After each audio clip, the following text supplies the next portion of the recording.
A caltrop is an area denial weapon designed to stop the enemy. The caltrop is a sturdy, simple, yet effective weapon no matter its position. Its purpose was originally designed to stop elephant and donkey attacks. It graduated to stopping tanks. And now, the caltrop is your defense against propaganda, polished lies, and manufactured outrage. It's free from counterfeit credibility and synthetic truth. However, inside the walls of the caltrop, you're going to be forced to think. Ladies and gentlemen, boys and girls, children of all ages, Mike Calderese is the caltrop.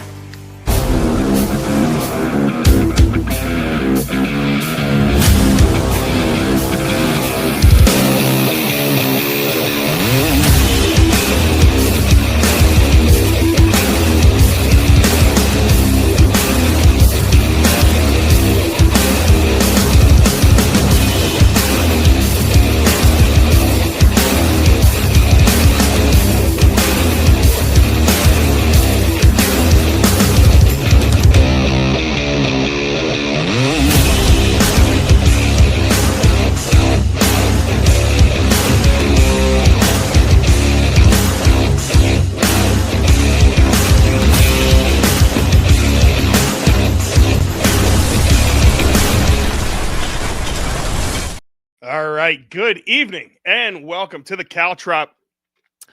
It's been one of those weeks, hasn't it? It's been a very interesting week, but I am your host, Michael Calderese. I am your Caltrop. I am your defense mechanism from all things that are just absolutely ridiculous that are going on out there. And honestly, this week I think is indicative of everything that the normal regular person deems is insane. Someone dying and then the response to people dying, the response that people have. And it's honestly both sides, it's left and right. And we're going to talk about it, freedom of speech and the whole 9 yards. But it's been a very, very, very interesting week watching all this stuff take place, all the toxic tribalism that I speak about. And the whole time, in this finger-pointing game, something's being missed. We're going to talk about that today. We're going to talk about some of the issues and some of the missed points. You're hearing a lot of things from all sides, left and right, finger-pointing, they're throwing things around. We're going to flush all that stuff out for you so you have a very clear understanding of what's the truth, what isn't the truth. Because one of the things that you definitely notice is, I don't know if it's because of Trump or whatever it is, but there's no community standards anymore. There's zero. And I'm going to talk about it in the Mike's Right section, but we have to keep in mind that something that's being lost in all of this is that our kids watch this 13 on down. And it wasn't like they went out and searched it. It was fed to them. And it's something that we really, in the sea of finger pointing, I really wish that we would ask the right questions, but when you get to the caltrop and you're here, we are going to ask the real question. So do me a favor. If you can, share this episode, share my page. The best thing you could do for me is finger my like button. Please finger my like button. We have to start off on Friday, with a little bit of fun. But seriously, take the tip of that finger. Go ahead and hit that like button. If you can, take the finger and tip just the tip of it. Touch the share button. And tell everybody what's going on here, because once again, when you become a caltrop, we are defense mechanisms against the bullshit, and you're going to be taught, not just taught, but we're going to teach each other how to block out and how to block out the bad, what's the truth, what's real, in this sea of just absolutely things that are just coming at you in ridiculous fashion. So let's get the show started with the Mike's Right.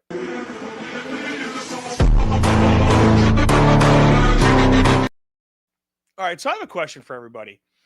If the devil could pick a political party, which would it be? Would he just sit back and scroll for 5 minutes and go, nah, fuck these two morons? Or, I'll take the comment section. Would he pick one side or the other? I mean, politics is now like a tag team between blame and optics. And the winner gets a hold of the PR microphone while nobody asks the obvious question. How the hell did we get here? Charlie Kirk gets shot during a campus event. Everyone gasps. And then seconds later, human hornets come out. The right wing says the left did it. The left wing says, no, the right did it. Somewhere in the middle, there's some guy named Conspiracy Steve. And he's already live streaming saying the shooter was a hologram paid for by ChatGPT or TikTok. Meanwhile, the public's like, wait, what is going on here? A man just got assassinated right in front of our faces. We all watched it happen, blood spewing out of his neck. But what happens? Everybody becomes experts, apparently. A kid's name gets named as the shooter. And quicker than a Domino's pizza delivery, everybody's a forensic psychologist. Oh, he was a liberal. No, his dad voted Republican. Well, he once tweeted in 2016 and he had a frog emoji. I mean, you think the internet discovered DNA, and everybody is missing the point. If this kid who is who they say he is, he's the exact person that the right has been screaming about for years. Seemingly normal, Republican family, goes to college, kid goes to college and becomes radical, then shoots a guy. It's literally what every Republican has been talking about. He's right there in front of our faces in full HD. And nobody is pointing this out. Why did this kid go off to school and change years later? And are the Republicans correct? Indoctrination happens? Then the conspiracy guys always there. People see unanswered questions and their brains invent the rest like it's a manual, like it's an IKEA manual, and they're missing screws. What's that little black thing on Charlie's shirt? Oh, it's another bullet. It's an alien tracker. No, it was a fucking mic. Anything that's not instantly explainable, and even some that is, becomes a plot point in an episode of Everybody's Hypothesis. And that's how rumors get promoted to gospel and belief. But here's the part I'm not hearing enough of. Besides the politics and the rumor circus, what are we doing about what we all fucking saw? Because the weirdest, most scary subplot here is social media served this up like a crime scene was a highlight reel contest. People watched the video they should never have watched. Kids saw it. Teens saw it. A 13-year-old girl somewhere in suburbia got a notification, clicked, and watched something that used to be behind a wall that said, "Don't watch this." My dad didn't let me watch The Simpsons when I was 17 years old. But I saw a man die right in front of my face in 1080p, and nobody asked why this violent content was distributed like a sports clip. Why are platforms letting murder videos go viral when they used to push dance challenges? I mean, ask your kids. Don't ask them if they liked the clip. Ask them if they saw it. And if the answer is yes, ask them what they felt like. And if the answer is meh, then we might have a bigger problem than just political blaming, right? Desensitization isn't just a theory. It's generations' emotional callous. And the people, when they say the things and things go sideways, they scroll. And this is what we see more, and we seem more sensitive anymore to words and way more desensitized to violence. Everybody just wants to scream guns or rhetoric or whatever it is. But if we're honest, we should add content pipelines to that list, right? If a 13-year-old can watch a shooting in 4K right after their math homework, then the problem isn't just the bullets and speeches and rhetoric. It's a culture that delivers atrocity like it's a snack. And the snacks don't ask for consent. They just appear in their feed in front of their faces. We need to figure this out. Who did this? Why? And whether or not this kid was radicalized in some basement echo chamber. I mean, there's a lot of questions that are unanswered. But the stupid reflex of just your side and the other one shrugs and it's evil and this and that. The binary thinking is exactly what creates breeding grounds for violence. But when your tribe dehumanizes the other tribe, you get people who believe the opposite. Humans are less than human. That's a short walk to atrocities that we all see, and then we're shown it. And if you think radicalization is a single source problem, think again, people. People don't flip overnight without exposure to narratives, social reinforcement, identity collapse, and sometimes mental health issues. And yes, plenty of people in normal families have had kids that went sideways. That's a scary parallel to the things the right have been warning about. Hey, a kid from a good family becomes radicalized. It's not a partisan trophy. It's a warning sign. So instead of blame-throwing contests, why aren't lawmakers and platform executives demanding timelines and real standards? Why isn't the headline, how did this kid become a killer, louder than which side gets more outrage points? And the social media platforms, they act like they're security at a rave party. Someone throws up in the concourse, just scroll on and walk on. If a real murder gets 3 million views before it's moderated, isn't that evidence of neglect in the design? The reward systems on these platforms favor outrage and retention, but block comments. The platforms provide people watching leveraging the very things that were banned in reality. People wouldn't want to see that in reality. So what do we want? I want arrests, and I want I want investigation. Sure, I want justice. Yes, I also want fewer kids seeing live terror on their phones. That'd be nice. I want I want platforms to be held to a standard where human life isn't a trending commodity. And yeah, I want less tribal reflex blaming a substitute for asking structural questions. If the devil to me were picking a political party, he'd probably be annoyed because both sides make his job very, very easy. He doesn't need to pick a party. He just needs to keep us distracted, angry, and watching. So next time something like this happens and you feel the reflex to post the hot take, try a different move. Ask one question that doesn't score points. How did this happen? Then ask another that doesn't fit any meme. Why did the kids see this? And if we start asking these questions that don't get maybe retweets, maybe we could get answers that actually really save lives. Because it doesn't seem like we're interested in anything real. It doesn't seem like we're interested in making real points on what's actually taking place that's messing our kids up and making them go and resort to this level of violence out of nowhere. And the saddest part about it is, while everybody points fingers, throws garbage at each other, we're really, really ignoring what's the real problem here. And we all know what the real problem is. It's our politicians and our leaders. And it's honestly us that allow them to lie to us on a day-to-day basis.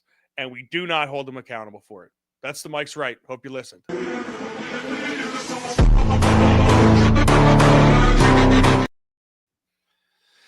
All right, guys. You know what? I'm sorry. I actually threw that together. I was putting a patio in, and I think I forgot a paragraph there because it jumped around a little bit. But that is okay. I apologize for doing that last minute. But listen, I think the point of all this is our kids did see this, and nobody's while we're so quick to blame one thing or the other, and while we're so quick to act like we know everything, and you see the leftists and the rightists, and you see everybody that's running around, and you're watching that contest back and forth. I mean, friends of mine that are not on the right are immediately posting things about Charlie and about the shooter, and no, he really went to a real Republican college. He couldn't have possibly, just because of that fact alone. There's no way he's full Republican. And you're like, well, what type of sense does that make? Hold on one second. You're telling me a diehard Republican Trump supporter, a guy who loved Trump, hates Charlie Kirk and wanted to shoot him in the face? That makes sense to people?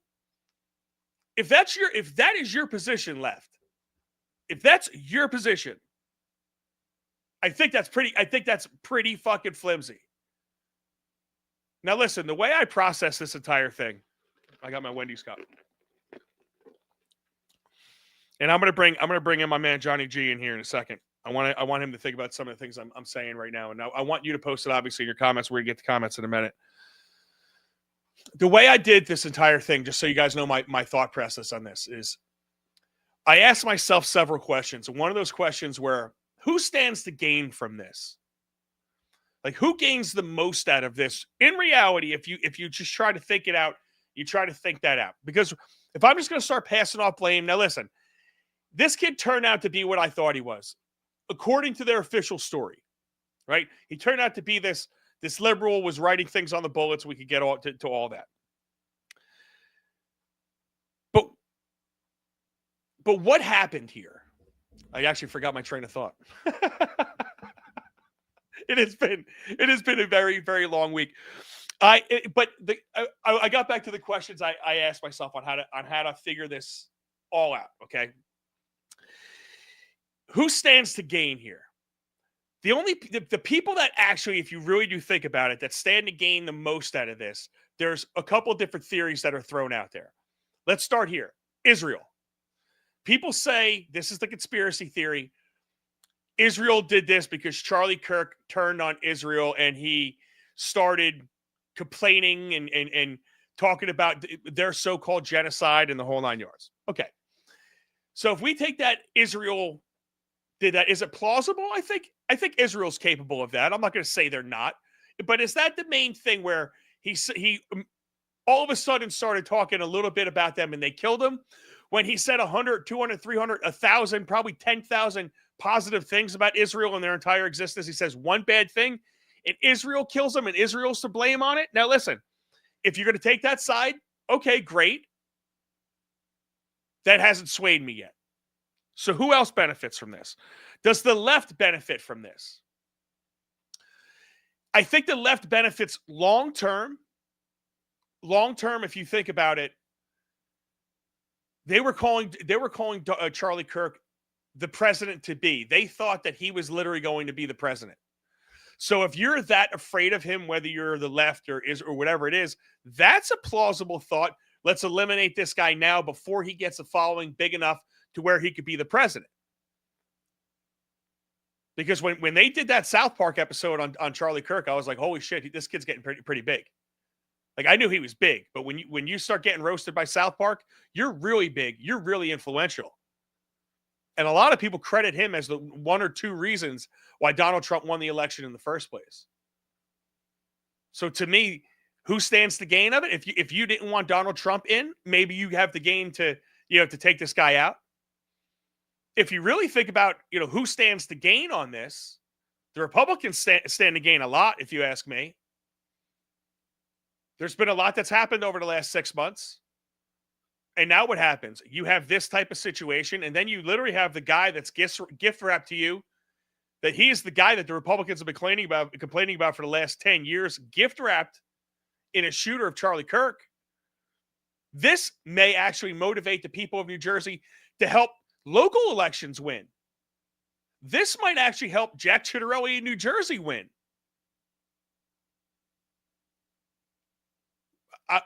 I'm not saying anything blasphemous. I'm just speaking the truth. If you think about who does stand to gain from it, it's the Republicans. Now, you take the arguments and you throw them at each other. You try to steelman them. Okay, well, if Charlie Kirk really is looked at as like almost a guaranteed sure thing president on the right, this staunch, perfect human being that was going to be a great president, why on earth would the Republicans want to take him out? That kind of doesn't make any sense. So you go, okay, so now what's the next logical step to this entire thing? Why did this kid shoot him? Okay, there's a couple reasons there. Could he have gotten radicalized by the left? I think that's a possibility. When you have catch, fascist catch, written on a bullet, hey, fascist catch or something like that written on a bullet, I mean, that doesn't scream right-wing ideology. That definitely screams left-wing. So could you be a person that just wanted to go out for political reasons and do that? I don't think that, I think that had something to do with it. But then I lean more towards this. Why did this kid basically watched Luigi Mangione get idolized? Girls wanted him. You had GoFundMe pages with him. They perp walked him. Everybody and their brother was walking with this guy. You remember that? The governor, the mayor, police chiefs. He had everybody. He was kind of walking, with all these cuffs because he was a good-looking kid and shot him. They made such a big deal over this kid. People were drooling over him. So is it more plausible that this kid did something like this? Yes, he was a little bit radicalized. Yes, but the biggest thing was he was searching for attention. And he saw the attention that Luigi Mangione got. He saw that take place. Is that, to me, is that a plausible thing as well? Like, what I try doing is I try thinking about all of these things spread out. Which one does make sense? Which one is the one I'm going to jump on? And what you have to be careful of is the stuff that you're seeing out there. You have to be careful to get sucked in the content, the comments, especially the negative comments, and making assumptions about how everybody thinks about this. You have to be careful with the videos that they have now. I watched the video say, "Oh no, the bullet came from behind him," and they just happen to be able to, off of a phone, catch a split second where you could actually see the bullet. It's a little blurry, but you can see the bullet, and then it goes through his neck. They have a lot of very convincing video editing out there. That's another big problem that's allowed to go about. So now what starts happening? We have lost so much faith in our government that we really do. Even me, I don't believe that Kash Patel and Donald Trump are telling me the truth with all of this. I don't know why. Well, I do know why. I've been lied to by them as well. But I hope this doesn't end with just this kid getting locked up. We better fully understand how this kid got to the point where he was at. What happened in his life? I want a full. This better not be a Thomas Crooks. And I'm going to tell you something. If this kid gets killed by somebody else in 3 days, that's when I'm really going to go full crazy conspiracy. But this better not be a Thomas Crooks. If it is, you're going to open it up to all these different conspiracies. I want to know every detail of this kid's life. And if you haven't noticed, I haven't said his name yet. I'm not going to show his picture on this show. Because I believe that this kid's searching for attention. I believe what he wants. If I believe the official narrative and the official story, which we're going to get to in a second, I believe that this is what he wants. This kid wanted 100% to be the hero. That sneeze was building up. Did you see that? That was like mid-sentence. I felt that kind of building up. But this kid wanted to be the hero. You see this. And if we put his name up there, if we plaster his name and we perp walk him like Luigi Mangione, the how many more stuff that we asked in the last episode on Wednesday, if you haven't watched it, go watch it.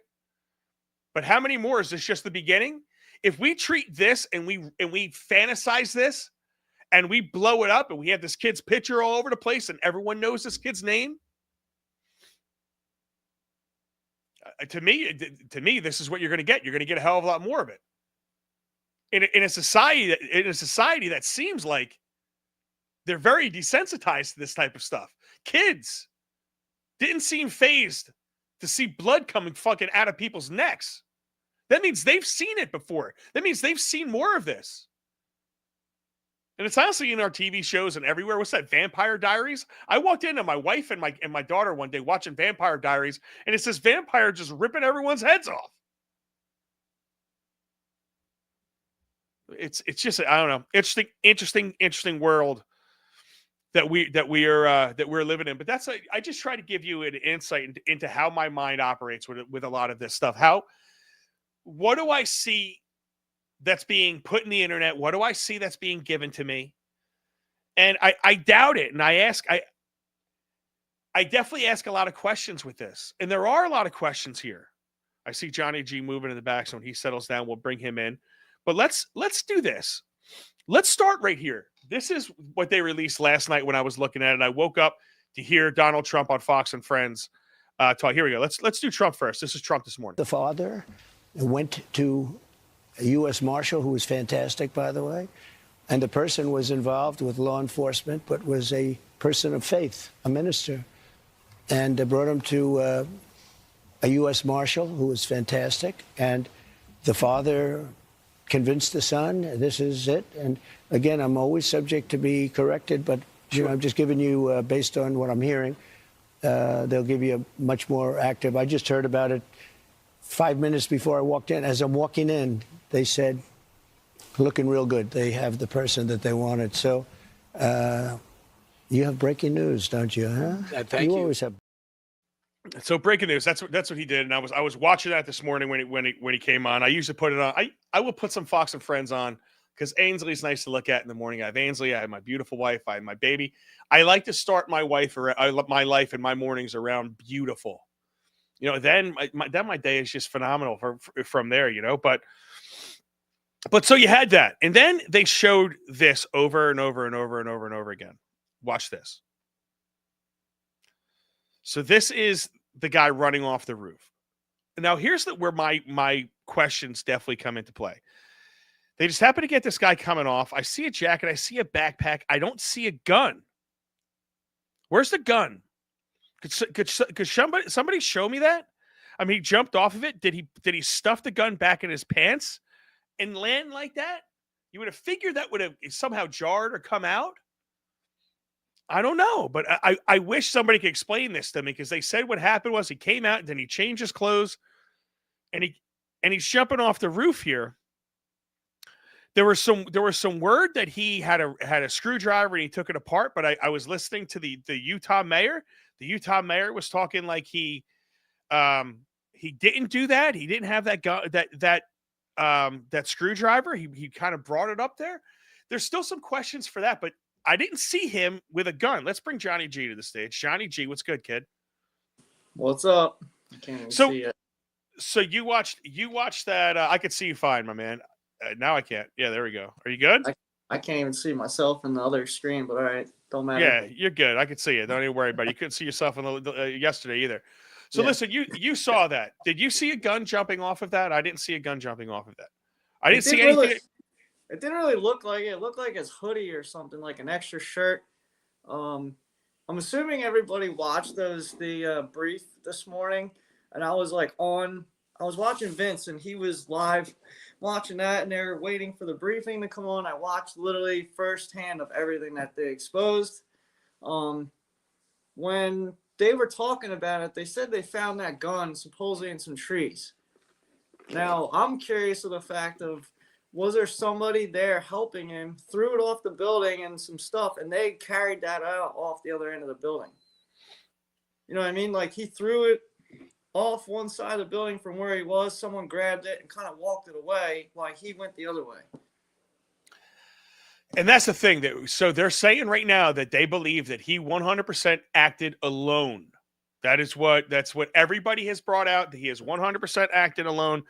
I don't know. And these are the questions. Now, from everything I was watching today, they have messages from his roommate, and his roommate basically was saying that he wrapped it up, that he sent his roommate a message. Why would he send his roommate a message if the roommate wasn't part of the plot? Or unless the roommate was part of the plot, but they didn't make it sound like the roommate was a part of the plot, because they haven't arrested that guy yet, right? So They said the roommate showed messages, and the messages were, hey, I wrapped it up, I got rid of it. And then they said he went home and admitted it to his family, and his family convinced him to go in. So you're right. I mean, and then when you see the guy, the old guy in the crowd that was yelling, shoot me, that they arrested 3 different people. It seemed like they arrested people in the crowd. So were there people planted in the crowd that were walking off? Then you had the guy doing hand signals, and you had army people. I don't know whether to believe him or not, but you had army people talking about, oh, this is range fire. This is go ahead, fire when ready, or whatever. And they were doing hand signals behind Charlie Kirk. I don't understand why they would be behind Charlie Kirk doing hand signals when they know there's 1,000 fucking cameras going to be on them. That doesn't make any sense to me. Yeah. So you're seeing a lot of this stuff, but that's what I heard about this story. The bullets, right? The bullets had engravings on them. It just seems it seems too gift wrapped in this perfect package if he is the only one that had anything to do with this. I find it hard for a kid to be able to pull this off. Yeah. Well, that's another thing too. Like, if you see, I think he was making messages and sending something to someone about, I need a rifle, I need a scope, I need, and then can you write messages on it? I think that was some other things that I've heard today from them detailing on that briefing this morning. Let alone the fact of, like, man, what was I was thinking about something today. you know, there, like you said, there's got to be other people entailed with that situation. There's no way that it could have went as well as it did with other people not there helping him. You want to bring I him don't, up? I don't know if you, it's ready? like glitching. What's no? You're good. So the baby just came in. Wifey just came walking in. They came back from the football game. My body is beat up. You want me to? Okay. You want to see everybody, little man? So this is him. This is him in his varsity jersey, in his varsity jacket. See his varsity jacket? See his varsity jacket? So cute. So he's almost 5 months old. He's sitting on my. There we go. So this is little Valentino. You want to say something, buddy? You want to say something? I don't know why my phone. He said enough on the way home. He was screaming on the way home. So this is his Dragons jersey. Oh, he can't. This is a green screen, baby. He's green. He's like, all you see is a head and arms. Yep. But you know, it's interesting because this does hit home for me, right? And we have because I said it yesterday. I said it Wednesday. I'm facing, you know, people that are powerful, and I have a baby, and I have a wife, and you know, you had Charlie Kirk's wife, and she's, you know, she's holding his. Look at this. I mean, she's holding his cross out the window. I mean, clearly, absolutely fucking devastated. You know, this happened in front of her, and they're trying to tell me that this kid did this all, you know, all by himself. Do I think he can pull it off? Yeah. I mean, can I sneak onto a roof and shoot somebody? I think I would be capable of doing that at 200 yards with 30-06. I mean, you said it yesterday. It had to be a 30, or Wednesday. It had to be a 30-06. It had to be something. It had to be something bigger. But do I believe that I could, if I wanted to, I could climb up on a roof and shoot somebody? I think I'd be able to pull that off, and I'm not a professional. Do I think I could do it without getting caught? That's the key. I don't think so. So yeah, maybe if he had some training, I think they were saying he was former Army or something like that. I don't know. I don't know the details there, and I'm not even going to start spreading them as far as that's concerned. But let's get to really quick. Let's get to a couple comments. A Goon says maybe college is where the brainwashing is. What do you think of what do you think of that? So Jersey Abe 69 says 1080p, bro. Get that 4K. It was fucking the shit, and that image is something I'll never get out of my head. I was talking to my customer today. It's yeah. That image of that is something that I don't know if I have never seen something like that. And yeah, besides the movies, right? Or and Call the movies of Call of Duty, but it's still like that's CGI. That's not real. When you see it in the movies, it never really looks like that, right? I mean, seeing him get hit with that, seeing the blast hit him, and then I think you were right. I don't think that the bullet reflected. You think it was reflected? But hold on, but let me finish this thought. Seeing that happen is way more intense when it's real than when it's in the movies. I'll tell you that much. Oh yeah, of course. I mean, like I do keep seeing things about Ricochet, but they didn't in the briefing. They did not bring that up, and even in like autopsy stuff, we haven't heard of anything of it like hitting his shirt, and then like after like hitting the shirt in slow motions, you don't see like a tear in his shirt. So that's why I'm like wondering of that caliber of rifle, which I actually own, but I have not even shot it yet. But like that concussion of that, like I can go get one and show you how large it is. It's a big bullet. Like it's nuts. I haven't even shot it yet, and I'm like, it'll probably put my skinny ass on the ground. You know, like, but seriously, like that's a serious caliber of rifle. Like a 223. If you want to take a second, I'll go get it and bring it back, and we'll combine AR-15 or 223 and that 306 or 30-06 round, and I'll show you what it means. Because that's insane. It's sickening for that large of a caliber. Yeah. Do you have both of them now? Yeah, go ahead. I'll go get it. I could talk here. All right, I could talk here for a minute. So let's read a couple more comments out here. We got Jay Cal that says Charlie was changing the mind of college students, the Republican side. That made him dangerous to the Democrats and the leftist college professors. When my generation was saying that violent video games like Grand Theft Auto would incite violence in the youth and the murder from the generation that played that game. I mean, your side definitely said that. Now, to be fair, Jay Calvin, if you do look at murders from 1990 versus overall murders now, overall murders are down, right? So, but it seems like the murders they're coming in from weird groups of people. I mean, we expect it from the gangs, but now they're coming from very interesting, different weird groups of people. He said that would make sense, Johnny. I think he got help. And it says, hello. Yankee 68 says, hello from Bike Week. Yankee 68. I love him, man. He's going to be helping out with the show. I love it. All right, Nice. so it's Johnny. Johnny's back. All right, so everybody's thing about the whole like AR-15s, 223, 5.56. Same. 223 and 5.56 is basically almost the same round. People could shoot that same caliber out of the same gun if it's regulated to be able to. So this. Oh, I'm trying to show the camera here. So we can see it perfect. That's a 223 round, right? Okay. Like my finger, like that's like just below my to my knuckle, right? Or my knuckle, right? So now this is a 30-06 round. Look at the difference in the size of that, right? That's a high velocity round. You're shooting over 200 yards pretty accurately with that. These you can shoot these at 200 yards, but they're not going to be an impact as much as that.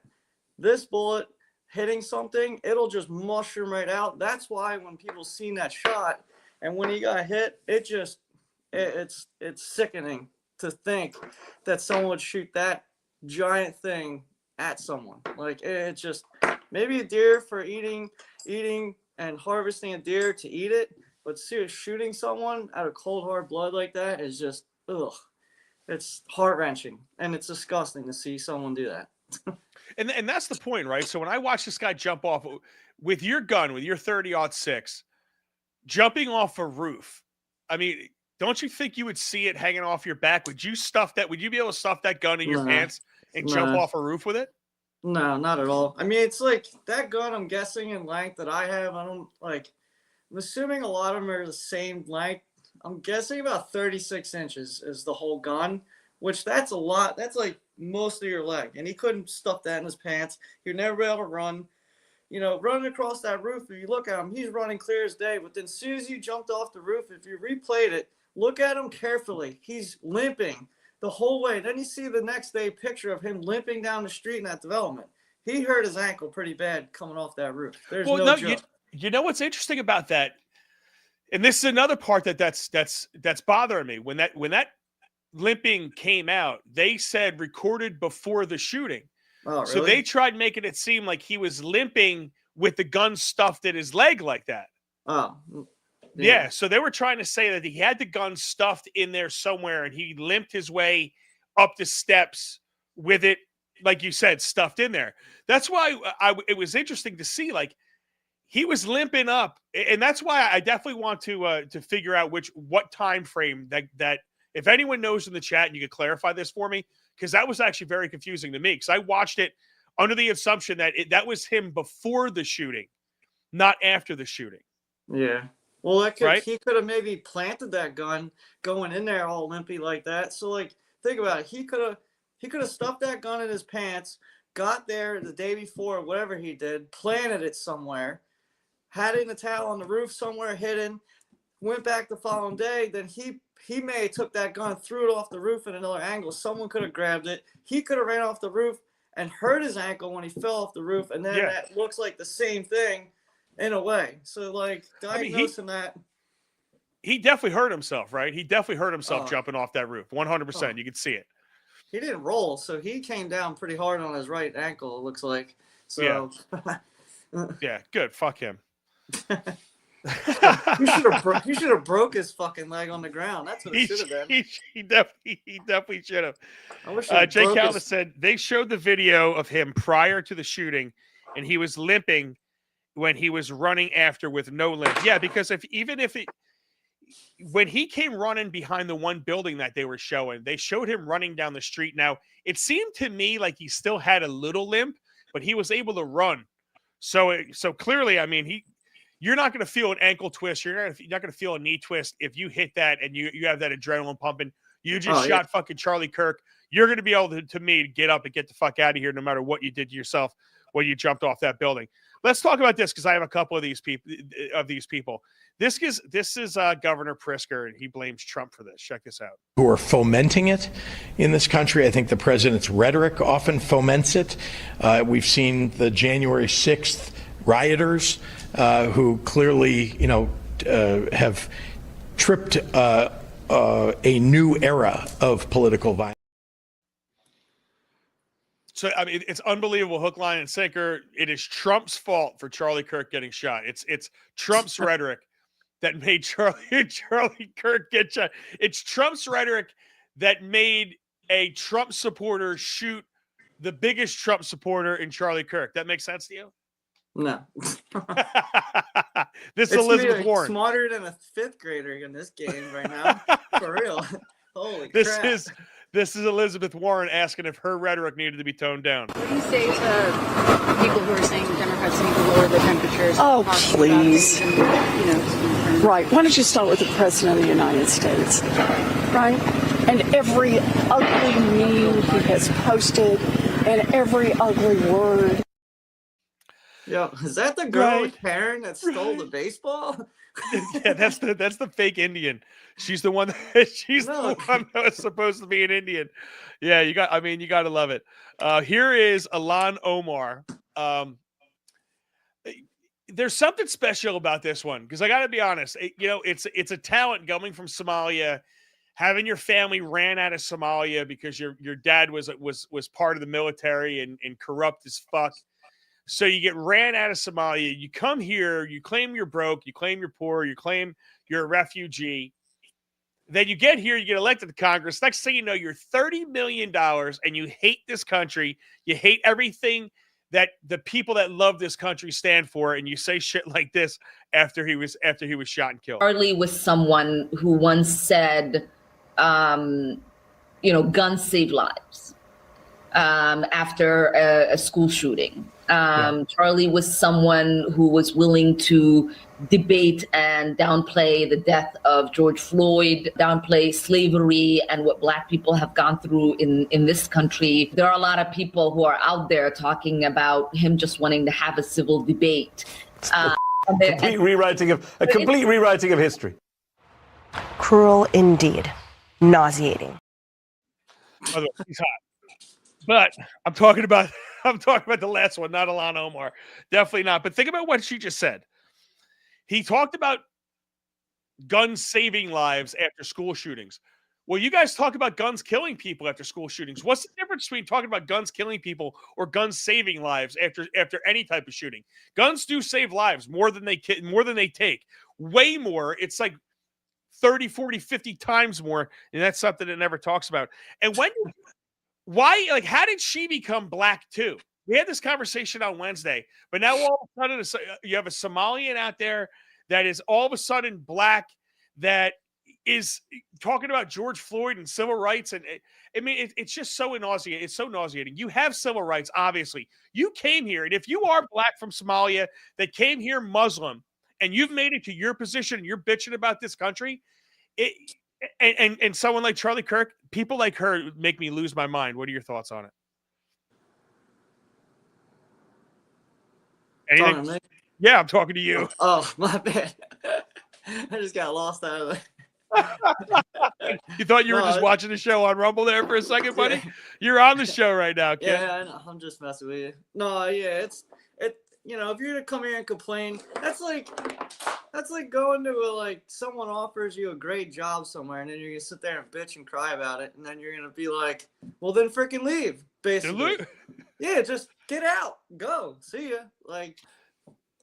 See what's better somewhere else, and see how great we have treated you here, and you're gonna go work for some Joe Schmo down the road. Oh hey, yeah. Now you have TMZ, ready? So TMZ comes out. And they get caught because they're live streaming all the time. Now, I've never liked TMZ. I think anybody that watches them, they are vultures. They have made their money basically off of other people's like suffering. And now all of a sudden they get caught in something like this. So I'm going to show you the cheer video. Then I'm going to show you the apology. Go to have somebody look at the Fox Trump just posted that Charlie Kirk is dead. Okay, so you heard that, right? You heard them cheering in the background. So they came out and they gave this apology. It's a minute long. We're live streaming all day during this tragedy. Right. When something happened in our office, as we were reporting the assassination of Charlie Kirk, there were some people in the back room away from our news desk here who were watching a car chase, and they were laughing, they were clapping, and you could hear it out here. And we want to make a couple of things clear. One is that I know these people, and they were not laughing. They were not reacting that way about Charlie Kirk's assassination. They were not. They would not work here if they did. And that being said, we acknowledge that it was horrible timing, and for that we are sorry. We apologize. We apologize. So I'm crediting the PBD podcast for this. I was listening to them today, and it was great. And then right after that, check this out. They played the car chase with the timing that they were watching it at, and this is what TMZ is claiming they were cheering about. See, it started in Temple City, and we saw that. Go ahead, 25 miles an hour. Well, I wanted to let you know that President Trump has said Charlie Kirk has died. So that is the breaking news that we are likely about to have with ABC News. He was shot in Utah at a college there. We've been talking about that throughout the afternoon here. So they were cheering the car chase, but they weren't cheering the car chase. What they were cheering was the person announcing that Charlie Kirk has died while they were watching the car chase. Jesus. Isn't that awesome? I mean, it's like, that is to me, bro. It's like when you talk about fake and you talk about everything being manufactured, and these people they are vile, evil, disgusting people. At least own it. Right, Johnny? I mean, you see how it is. Own this stuff. If you're going to come out and you're going to be a hateful piece of shit and you laughed at it, go back there and say, hey, yes. You know, people were laughing at this video, and we did something about it. Oh no, you come out and you immediately make an excuse. Well, you've been exposing people. How many people have TMZ gotten fired? How many people has that guy personally gotten fired in their jobs for exposing shit that they have done? Yeah, it's been a lot, right? Why don't they bring those people out and expose out where? them? Those people are laughing in the back. Why don't they bring them out, make them apologize, or if anything, you know? Well, every inch of that place has video cameras. How about you just show what they were laughing at the exact time that they were laughing? Go link up to one of your other 9,000 cameras that you have in that place where everything is on video. You're telling me you have rooms in there with people live streaming and there's no video cameras there? Yeah, that makes sense. Right? So just go to the video. Show me the video of them cheering that car chase. And then you're telling me they're really cheering and laughing at that? Where's the excitement? Yeah, a little white. That wasn't even. That was like as exciting as the Bronco on the highway. The slow chase with O.J. Simpson. Yeah, I don't know. It's unbelievable. Let's shift gears though, bro, because I want to get to this, and we have about 10 minutes left. UFOs. have you heard the UFO hearing on this? This is UFO 1. It's 1 minute and 47 seconds long. Listen. This is what I wanted to do on Wednesday. I like having fun with this. I don't like talking about this type of crazy, evil shit of shooting people in the necks with giant bullets that Johnny G just put it up. I was trying, yes, that big-ass bullet. What was the one that shot Trump? Trump was a 223, right? Yeah, that's like this little guy here. That's that little guy. Yeah, and then you got... Well, yeah, at least Charlie wore a bigger one than Trump did, but no, but so I didn't want to be doing that. I did not want to be doing that today. But this was the UFOs. I came across this UFO hearing.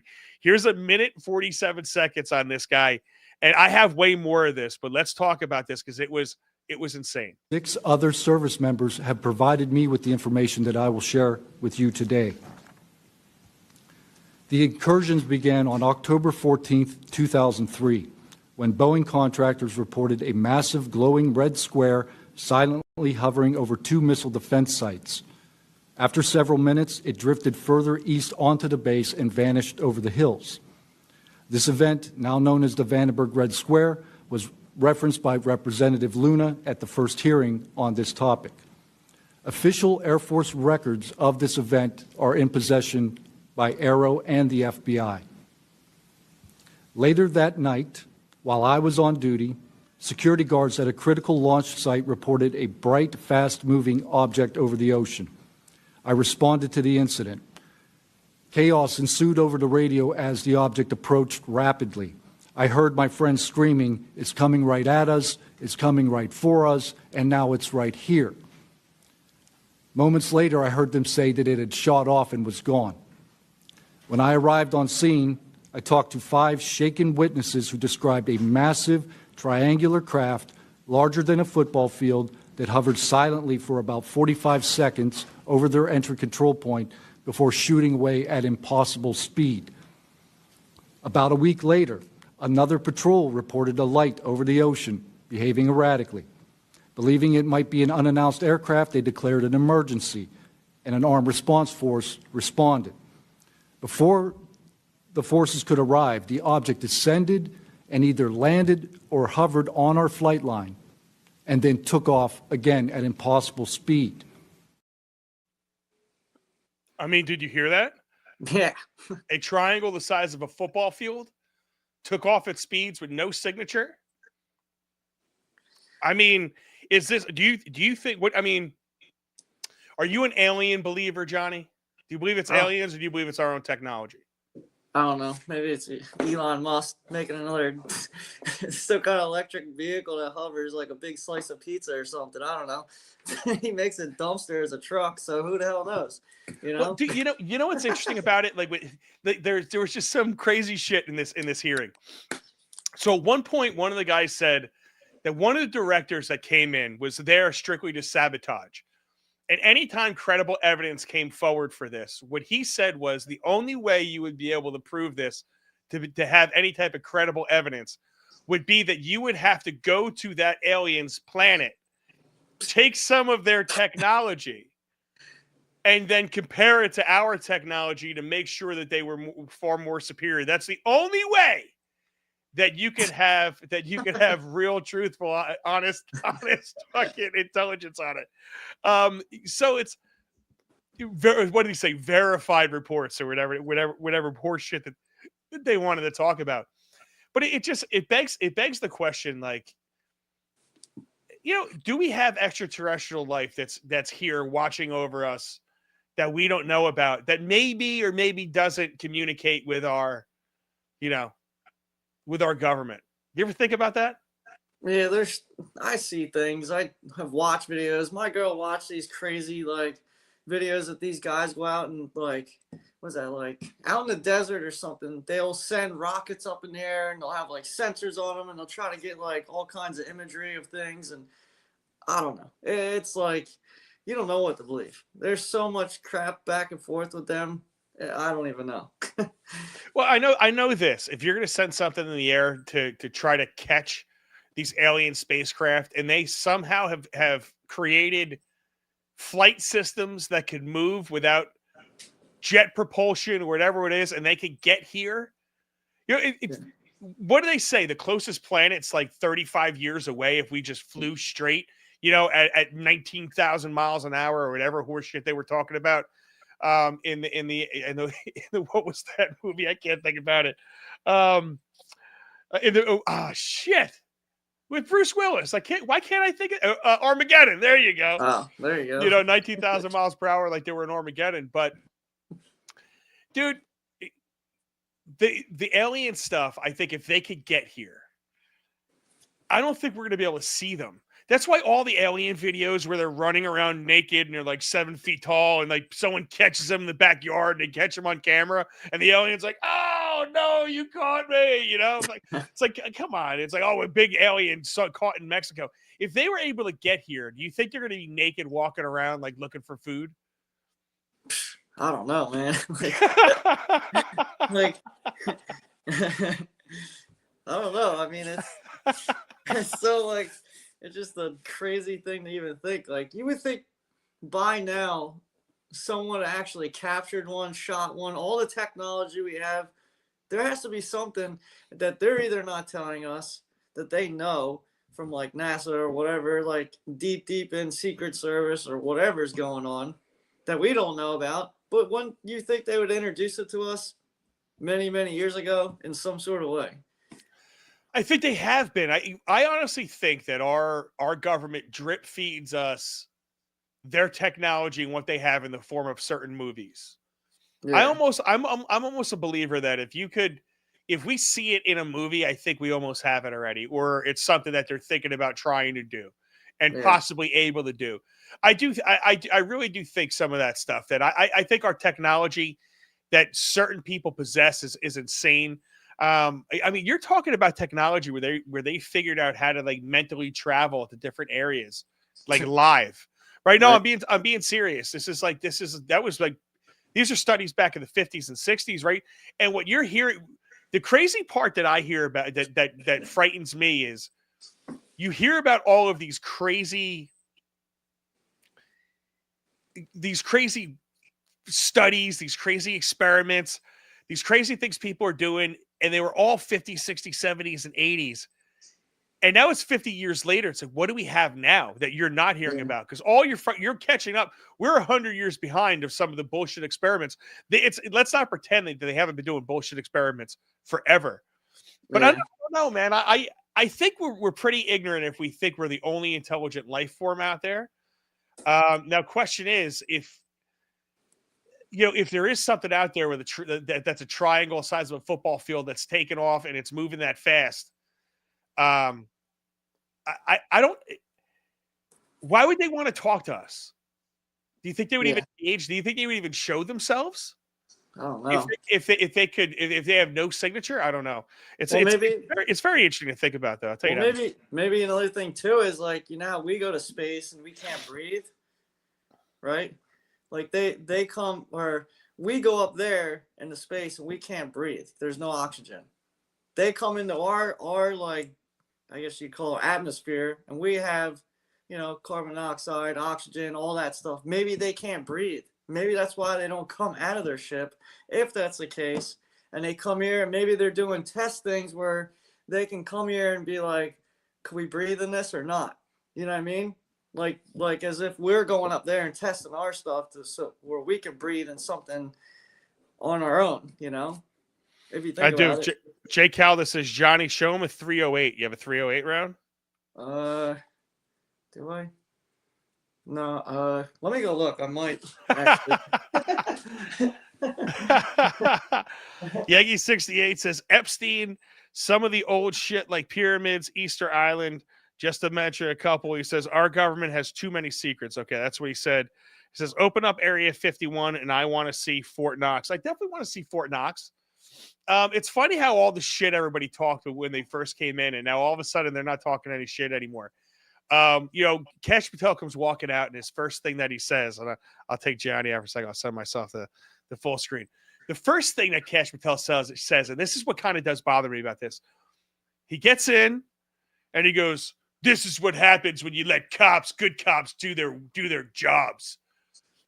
Just like I don't know. It's like I feel so dirty sometimes when that guy talks. I'm not even going to play with anybody. I feel dirty when he talks. It's like, I don't know. I guess ever since the Epstein stuff, and I seen him I watched him lie to my face on Joe Rogan and other places.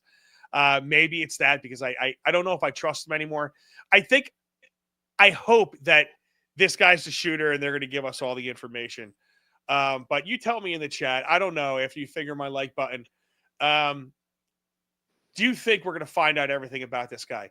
I don't know. I have one of those weird feelings that he's going to get murdered. Like this guy's going to get killed off somehow, some way. I think that's what's going to wind up happening. I think Johnny G is back. Let's see. All right, so I don't have 308 rounds, but I have I actually won a old like M1 Grand or whatever, and it shoots 30-06 rounds, but this is like an old military style, I guess, that I can only use in that gun, but like the bullet is slightly a little bit longer. But you can't really use, I think you can use these in that gun. I'm not really sure because it's made a little differently than this, but that bullet is a little bit longer. And this tip, I think, will mushroom out a little bit more as impact. Interesting. But yeah. But yeah. And that's like cool for like knowing the old military, like guns, how I know people play, I don't play Call of Duty, but this is that clip round that they smack in that gun and they shoot and it goes ka-ching. That's what that clip is that's jumping out of that gun. This is what old military guys used to carry around back in the day. And that gun on their head, right? And then stick it in. Yeah, and that gun is so heavy to carry. And I, thank God for and praise the Lord for all our military and veterans and everything that what they've done for us.